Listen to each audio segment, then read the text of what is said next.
LPG cylinder से लेकर UPI तक 1 अक्टूबर से बदल रहे ये बड़े नियम, आपकी जेब पर कैसा तगड़ा असर।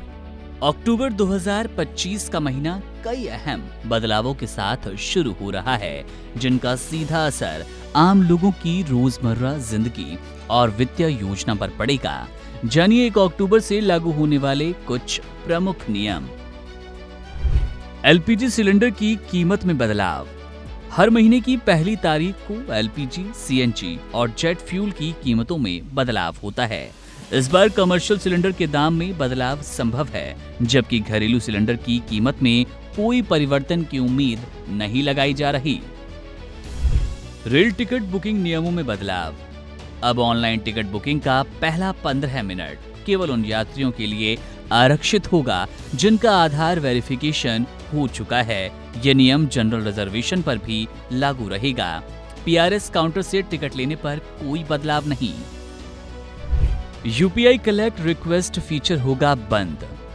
1 अक्टूबर से यूपीआई का कलेक्ट रिक्वेस्ट फीचर बंद किया जाएगा, जिससे धोखाधड़ी और फिशिंग से सुरक्षा मिलेगी। यूपीआई ट्रांजैक्शन लिमिट बढ़ेगी। अब यूपीआई के जरिए एक बार में 5 लाख रुपए तक का लेन देन संभव होगा। पहले ये सीमा 1 लाख रुपए की थी। यूपीआई ऑटो पे सुविधा शुरू। बिल और सब्सक्रिप्शन के लिए यूपीआई ऑटो पे की सुविधा मिलेगी। हर डेबिट पर नोटिफिकेशन आएगा और यूजर इसे कभी भी रोक सकते हैं। एनपीएस में योगदान सीमा बढ़ेगी। अब न्यूनतम मासिक योगदान 500 रुपए से बढ़ाकर 1000 रुपए कर दिया गया। इससे रिटायरमेंट फंड मजबूत होगा। एनपीएस में नया टीयर सिस्टम लागू। टीयर 1 टैक्स लैब और रिटायरमेंट फोकस, टीयर 2 लचीला विकल्प टैक्स लैब नहीं होगा। पेंशन योजनाओं में बदलाव। ई प्राण किट के लिए अब 18 रुपए देने होंगे और इसके साथ ही एनपीएस लाइट ग्राहकों के लिए फीस स्ट्रक्चर को सरल बनाया गया। 100% इक्विटी निवेश की अनुमति। एनपीएस में अब गैर सरकारी सब्सक्राइबर 100% निवेश इक्विटी में कर पाएंगे, जिससे अधिक रिटर्न की संभावना होगी, लेकिन जोखिम भी अधिक रहेगा। Multiple scheme framework. अब निवेशक एक ही पीआरएएन के तहत विभिन्न सीआरए वाली स्कीमें चला पाएंगे, जिससे अधिक विकल्प और सुविधा मिलेगी। ऑनलाइन गेमिंग के नए नियम। सभी गेमिंग प्लेटफॉर्म्स को मेटी से लाइसेंस लेना होगा। रियल मनी गेमिंग में न्यूनतम उम्र 18 वर्ष होगी, जिससे पारदर्शिता और सुरक्षा सुनिश्चित होगी। रेपो रेट पर नजर। आरबीआई की 1 अक्टूबर को होने वाली बैठक में रेपो रेट में बदलाव संभव है। कटौती होने पर होम और कार लोन की ईएमआई घट सकेगी। स्मॉल सेविंग स्कीम्स की ब्याज दरों में बदलाव।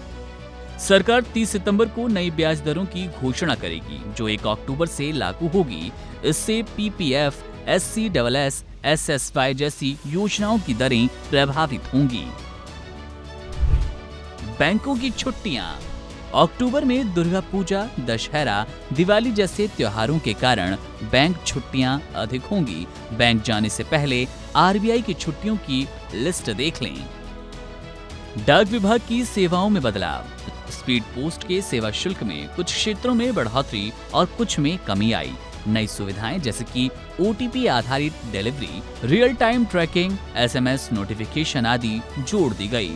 छात्रों को 10% और थोक ग्राहकों को 5% की छूट मिलेगी। कुल मिलाकर ये बदलाव आम जनता की आर्थिक गतिविधियों और योजनाओं पर व्यापक असर डाल पाएंगे। इसलिए इन नियमों को समझकर समय रहते अपनी रणनीति तैयार कर लें। Subscribe to One India and never miss an update. Download the One India app now.